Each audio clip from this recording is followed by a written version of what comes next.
নমস্কার। এই ভিডিওটিতে একটি গুরুত্বপূর্ণ বিষয় নিয়ে আলোচনা করতে চলেছি। ভিডিওটি শেষ পর্যন্ত দেখতে থাকুন, জানতে পারবেন বিবাহিত মহিলারা যে শাঁখা পলা পরে থাকেন তার পিছনে সঠিক কারণ কি। এ বিষয়ে নানা বিরূপ মন্তব্য শুনতে পাওয়া যায়। যেমন আজকাল আধুনিক শিক্ষায় শিক্ষিত মহিলারা বলে থাকেন যে সমাজে মহিলারাই শুধু স্বামীর মঙ্গলের জন্য এত কিছু বয়ে বেড়াবেন বা এত কিছু নিয়ম কানুন বা আচার আচরণ পালন করবেন, কিন্তু স্বামীরা তাদের স্ত্রীর জন্য কি বয়ে বেড়ান বা কি পালন করে থাকেন। আর স্বামীরা সারা জীবন অবিবাহিত সেজে চিরকুমার সেজে ঘুরে বেড়াতে পারেন, আর আমরা স্ত্রীরা কেন কুমারী সেজে অবিবাহিতা সেজে সারা জীবন ঘুরে বেড়াতে পারি না। তবে অবশ্যই এই ধরনের মন্তব্য করাটা স্বাভাবিক, কারণ সদ্য বিবাহিত মহিলারা তাদের বয়োজ্যেষ্ঠাদের কাছ থেকে এই কথাটাই শুনে আসেন যে হিন্দু ধর্মে বিশেষত বাঙালিদের মধ্যে স্বামীর মঙ্গলের জন্য শাঁখা পলা হাতে ধারণ করতে হয়। এর পিছনে আসল কারণটি কিন্তু বলা হতো না। অবশ্য আসল তথ্যটি না বলার পিছনেও কারণ ছিল। প্রথমত, আসল তথ্যটি অনেকেরই অজানা ছিল, আর দ্বিতীয়ত অনেক পূর্বে সমাজে অনেকেরই আসল তথ্যটি বোঝার মতো ক্ষমতা ছিল না। তাই সমাজে অনেক কিছুই ধর্মের নাম দিয়ে অনেক আচার বিচার করতে বলা হতো বা এখনো বলা হয়, যেটা সহজেই মেনে নেওয়া হতো বা আমরা এখনো মেনে থাকি। এই ধরনের বিভিন্ন আলোচনার বিষয় থাকলেও এই ভিডিওটিতে শুধু শাঁখা পলার আলোচনার মধ্যেই আমরা সীমাবদ্ধ থাকব। অনেক ভিডিওতেই আমি আগে বলেছি, জ্যোতিষ সম্পর্কিত যে কোনো বিষয়ের আলোচনা করতে হলে বা বুঝতে হলে আমাদের গ্রহ নক্ষত্রের জ্ঞান থাকা আবশ্যক।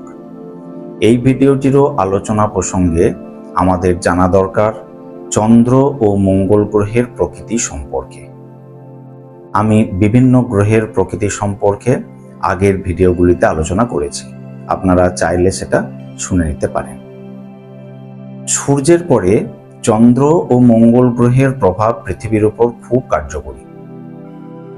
বিশেষ বিশেষ তিথিতে যেমন চন্দ্রের প্রভাবে পৃথিবীর জলের স্তরের বাড়া কমা লক্ষ্য করা যায়, অনুরূপভাবে পৃথিবী উপগ্রহের জীব হিসাবে আমাদের শরীরের উপরেও এর প্রভাব পড়ে থাকে।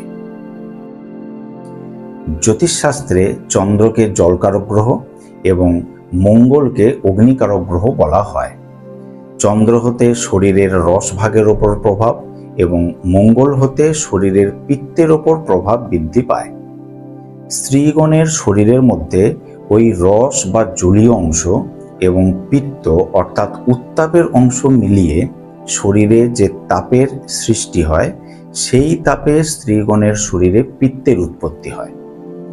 তারপরে ওই পিত্ত স্ত্রীগণের শরীরের রক্ত সঞ্চালিত করে স্ত্রীগণের যোনিদ্বার দ্বারা রক্ত নির্গমন করিয়া থাকে। একেই নারীগণের মাসিক ঋতু বলা হয়।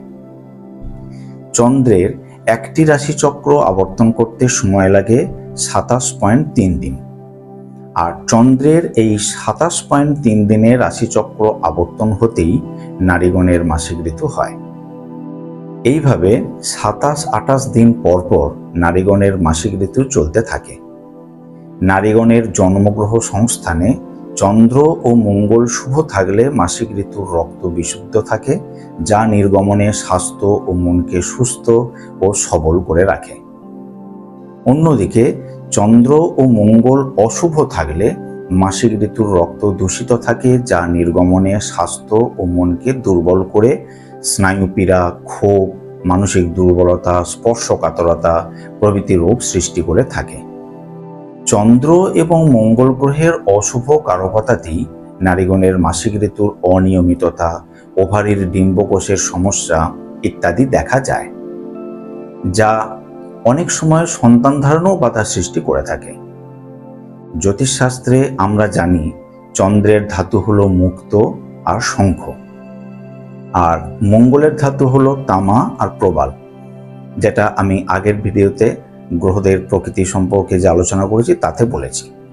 জ্যোতিষশাস্ত্রীয় এই আলোচনাটি থেকে স্পষ্ট বোঝা যায় যে শঙ্খ থেকে প্রস্তুত শাঁখা এবং প্রবাল থেকে প্রস্তুত পলা ধারণে চন্দ্র এবং মঙ্গল গ্রহের প্রভাবকে নিয়ন্ত্রণ করে নারীগণের রস, রক্ত ও পিত্তের সামঞ্জস্যতা রক্ষা করা হয়, যাতে করে সামগ্রিকভাবে শরীর মন সুস্থ রেখে সুন্দর দাম্পত্য জীবন বজায় রেখে সুন্দর সাংসারিক জীবনযাপন করে নিজেরই অর্থাৎ স্ত্রীগণেরই সর্বাঙ্গীন মঙ্গল হয়। আর যেহেতু স্ত্রীকে স্বামীর অর্ধাঙ্গিনী মানা হয়, তাই পরোক্ষভাবে স্বামীরও মঙ্গল করা হয়। আলোচনাটি যদি আপনাদের ভালো লেগে থাকে তাহলে ভিডিওটিতে একটি লাইক করতে ভুলবেন না। আর আমার এই চ্যানেলটিতে যদি নতুন হয়ে থাকেন তাহলে সাবস্ক্রাইব করে ও পাশে থাকা বেল আইকনটিকে অন করে রেখে জ্যোতিষশাস্ত্রের অনেক বিষয়ের আলোচনার নোটিফিকেশনগুলি সবার আগে পেতে থাকুন। আলোচনাটি সম্পর্কে আপনাদের মতামত কমেন্ট বক্সে জানান। ভিডিওটি শেষ পর্যন্ত দেখার জন্য ধন্যবাদ। আপনারা সবাই সুস্থ থাকুন, ভালো থাকুন। নমস্কার।